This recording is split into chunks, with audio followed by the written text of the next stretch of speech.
தமிழும் சரஸ்வதியும் சீரியல்ல சரஸ்வதி கேரக்டர்ல நடித்து பிரபலமானவங்க தான் நடிகை நக்ஷத்ரா நாகேஷ். இவங்க கர்ப்பமா இருப்பதா சோசியல் மீடியால ஒரு நியூஸ் வைரல் ஆயிட்டு இருக்கு. நக்ஷத்ரா முதல் முறையா 2014ல வானவில் என்னும் நிகழ்ச்சியை தந்தி டிவில தொகுத்து வழங்கி தொகுப்பாளரா அறிமுகமானாங்க. அதுக்கப்புறமா சன் டிவில காலடி எடுத்து வச்சாங்க. சன் சிங்கர் என்னும் நிகழ்ச்சி மூலமா சன் டிவில தொகுப்பாளரா அறிமுகமானாங்க. நக்ஷத்ராக்குனே ஃபேன்ஸ் அதிகமா உருவானாங்க.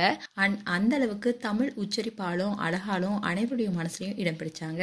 அதுக்கப்புறமா தான் வாணி ராணி என்னும் சீரியல்ல ருத்ரா என்ற கேரக்டர்ல முதல்ல சீரியல்ல நடிக்க ஆரம்பிச்சாங்க. இந்த சீரியல்ல இவங்களோட நடிப்பை பார்த்த குஷ்பு நக்ஷத்ராவுக்கு பேச்சு மட்டும் இல்ல நடிக்கவும் நல்லாவே தெரியுதுன்னு தன்னுடைய லக்ஷ்மி ஸ்டோர் என்னும் சீரியல்ல இவங்களுக்கு பாக்யலட்சுமி என்ற கேரக்டர்ல நடிக்க வாய்ப்பு கொடுத்தாங்க. அதுல நக்ஷத்ரா தன்னுடைய நடிப்பை முழுமையா வெளிப்படுத்தி அனைவருடைய மனசுலயும் இடம் பிடித்தாங்க. இந்த அளவுக்கு ரசிகர்கள் மனசுல இடம் பிடித்த நக்ஷத்ரா பல அவார்ட் ஃபங்க்ஷன்ல தொகுப்பாளியா இருந்திருக்காங்க. அதுக்கப்புறமா மீண்டும் நாயகி சீரியல்ல ஹீரோயினா இன்ட்ரோடியூஸ் ஆனாங்க. இந்த சீரியல்ல நடித்த தெய்வ மகர் பிரகாஷ்க்கும் மீண்டும் ஒரு திருப்பு முனையா இந்த சீரியல் வளம் வந்துச்சு. ஆனாலும் இந்த சீரியலும் சீக்கிரமா முடிக்கப்பட்டுச்சு. இந்நிலைதான் நக்ஷத்ராவுக்கும் ராகவுக்கும் டிசம்பர் 2021ல திருமணம் நடந்து முடிஞ்சது. திருமணத்துக்கு அப்புறமா தமிழும் சரஸ்வதியும் சீரியல்ல நடிச்சிட்டு வந்தாங்க நக்ஷத்ரா. இந்த சீரியல்ல சரஸ்வதி கேரக்டர்ல அதிகமான ஃபேன்ஸ் உருவானாங்க. தமிழும் சரஸ்வதியும் சீரியலும் முடிவுக்கு வந்தது. இந்நிலையில நக்ஷத்ரா இதை தொடர்ந்து சீரியல் எதுவும் நடிக்கல. ஆனா இன்ஸ்டாகிராம்ல ஆக்டிவா இருக்காங்க.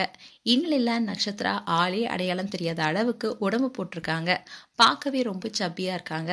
ஸோ இதை பார்த்த ஃபேன்ஸ் எல்லாரும் நக்ஷத்ரா ஒருவேளை பிரெக்னெண்டா இருக்காங்களோன்னு இன்ஸ்டாகிராம் பேஜ்ல பலரும் கமெண்ட் செக்ஷன்ல கேள்வி கேட்டுட்டு வராங்க. அதுல எப்போ குட்டி நக்ஷத்ரா வருவாங்கன்னு கேட்டுட்டு வராங்க.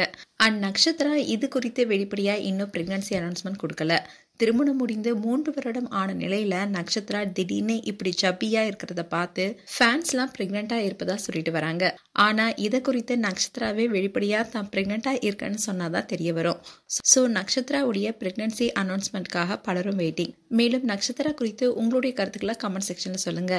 இது போன்ற வீடியோஸை பார்க்க நியூஸ் தமிழ் கிளிட்ஸ் சப்ஸ்கிரைப் பண்ணுங்க. மறக்காம நோட்டிபிகேஷன் பட்டனை கிளிக் பண்ணுங்க.